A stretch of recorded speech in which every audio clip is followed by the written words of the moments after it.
America's heartland is a center of transportation. This is according to Illinois Commerce Commission.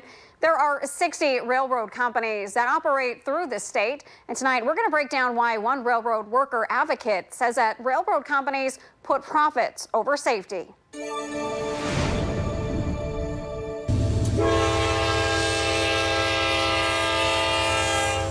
About 35 million tons of chemicals, many of which are hazardous, travel through Illinois every year. When things go bad, they can go really bad. Advocates for railroad workers are pointing the finger to what's called precision scheduled railroading. Speed up on steroids. That's how Mark Burrows describes it.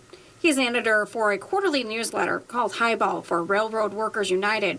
Mark Burrows is also a retired railroad engineer of 20 years.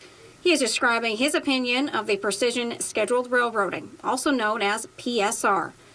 U.S. Government Accountability Office says PSR is a strategy to increase efficiency and reduce costs for railroad companies.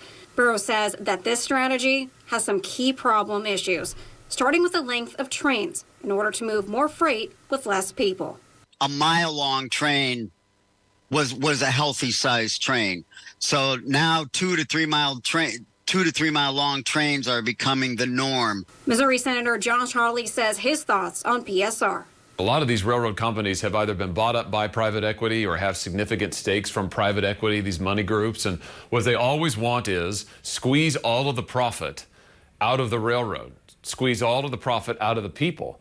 And that's why you see these trains getting less and less safe. And when things go wrong, a freight train in motion, disasters can happen. The tragedy in Lac Magentic, where 47 people were killed, and then the biggest catastrophe in recent time is the derailment in East Palestine. I'm here in Talona, Illinois, where the same freight train that crashed in East Palestine traveled on these very same tracks.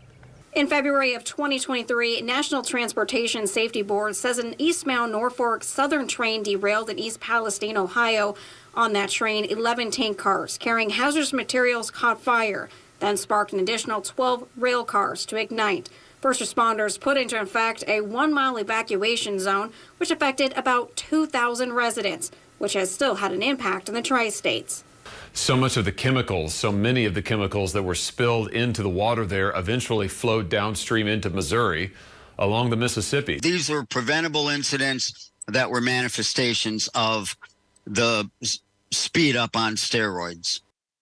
It stands right now. The Railroad Safety Act was introduced to Congress but has yet to pass the Senate. Advocates for Railroad Workers United, they say that more safety measures all need to be put into place.